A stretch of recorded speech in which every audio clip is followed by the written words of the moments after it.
Monsieur, je suis un sceptique. Vous avez parlé du fait que l'on doit améliorer ses compétences. Alors comment démarrer ce processus? L'IT est un début.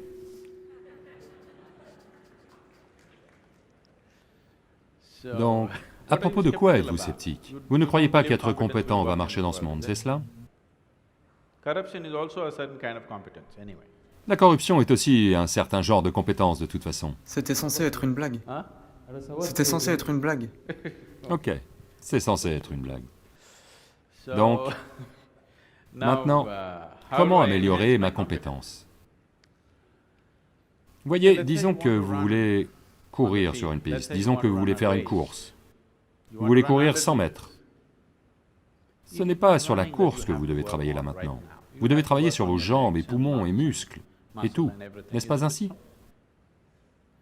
Donc, si vous voulez devenir un grand ingénieur, oui, définitivement, un institut comme celui-ci est crucial, à un niveau. Mais un grand nombre de gens sont venus ici et repartis, ils ne sont pas tous devenus de grands ingénieurs. Ils ont peut-être produit des centaines de grands ingénieurs. Malgré tout, tous ne le deviendront pas, simplement à cause de leur propre attitude individuelle, et de leurs compétences, et quoi que ce soit d'autre, n'est-ce pas? Donc, quoi que l'Institut puisse faire pour vous, il le fait. L'une des choses les plus importantes que vous devez faire est d'améliorer vos propres capacités physiques et mentales. Parce que si vous voulez être un bon ingénieur, vous avez besoin d'un cerveau qui marche. Juste avoir un diplôme d'ingénieur est peut-être un passeport pour un travail. Mais ce n'est pas un passeport pour le succès, n'est-ce pas? Donc pour avoir un cerveau en état de marche, que le diplôme d'ingénieur ne va pas congeler, généralement beaucoup de diplômes, quand les gens obtiennent des diplômes, ils congèlent leur cerveau. Ils pensent qu'ils peuvent, maintenant ils ont fini de l'utiliser, et maintenant ils peuvent le laisser et se reposer pour le restant de leur vie. Ce n'est pas ainsi. Ceci est seulement pour améliorer vos capacités, c'est juste un effort concerté. Une école, une université, un institut est juste un effort concerté dans cette direction. Parce que chaque individu ne peut pas y parvenir tout seul. C'est pourquoi une institution. Autrement, une institution n'a pas d'autre but. C'est là pour juste organiser cette possibilité pour vous de faire des efforts pour avoir une certaine compétence. Mais c'est une application de masse. Mais en tant qu'individu, votre chose la plus importante, c'est que vous, en tant qu'être humain, vous fonctionnez au niveau maximum. Pour que cela se produise, il y a d'autres dimensions que l'on doit explorer. Malheureusement, bien que ces sciences et technologies pour le bien-être intérieur aient été le pilier de cette culture pendant des milliers d'années, aujourd'hui, nous les perdons en grande partie pour diverses raisons. Parce qu'on veut imiter quelqu'un d'autre, on ne veut plus imiter notre grand-père Topiwala, on veut imiter le vendeur de chapeaux d'un autre pays. À cause de cela, nous perdons ces choses.